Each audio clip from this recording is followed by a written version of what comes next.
Muito obrigado, Sr. Presidente, Sra. Ministra.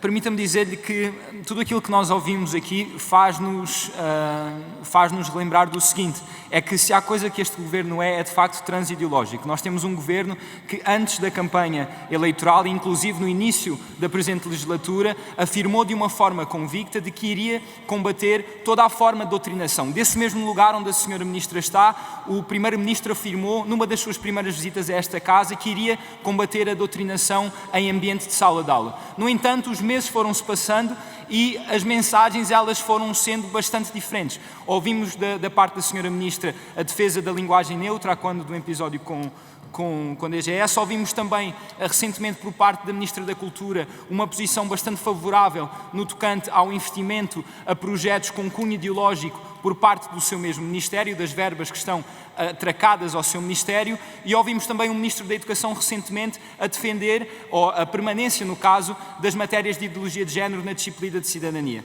Ou seja, nós temos um governo que se diz ser de centro-direita, mas que na prática atua muito à esquerda. E, inclusive, foi assim que a Ministra também começou, com o pé esquerdo, com o pé mesmo à extrema-esquerda, no fundo. E é isso que deve ser comunicado também, no caso, ao povo português. Mas permita-me colocar-lhe algumas questões. Falou do plano de ação à prevenção ao tráfico humano. Isso é uma matéria que nos preocupa a todos, é um fenómeno global e é um fenómeno que tem crescido. Eu gostaria de colocar uma questão muito simples. Essa Sra. Ministra associa esse fenómeno à migração, ao fenómeno migratório desregulado. E se esse plano de ação irá contemplar alguma medida também nesse sentido? Em segundo lugar, a Sra. Ministra, na nota explicativa que enviou aos vários partidos, afirma também que este orçamento liberta-se de todas as amarras que foram colocadas nas últimas 2 décadas. A questão que fica é que amarras são essas, porque quando olhamos do ponto de vista fiscal, pouco mudou. Quando olhamos do ponto de vista económico, também pouco muda. Quando olhamos do ponto de vista ideológico ou cultural, também nada muda. É um fenómeno, é um cenário de continuidade. E, portanto, a questão que é colocada é: que amarras é que este orçamento soltou? Porque o país continua na mesma. Falou da juventude e falou, por exemplo, da habitação. Os preços da habitação aumentaram. Falou, por exemplo, da saúde mental. O suicídio jovem continua a ser um fenómeno que nos deve preocupar a todos. Quando olhamos, por exemplo, para o emprego jovem, existem desafios ainda gigantescos a serem resolvidos. E, portanto, o país real não sente essa mudança. Eu gostaria também de lhe colocar mais uma questão. No orçamento existe uma verba destinada à criação de centros de formação para a igualdade de género. Que centros são estes, Sra. Ministra? Eu recordo-me de uma audição que tivemos com a Sra. Ministra e, inclusive, a Sra. Ministra reforçou um interesse de combater por aqueles que mais abandonados estão aqui em Portugal neste momento. E falou também sobre a comunidade LGBT.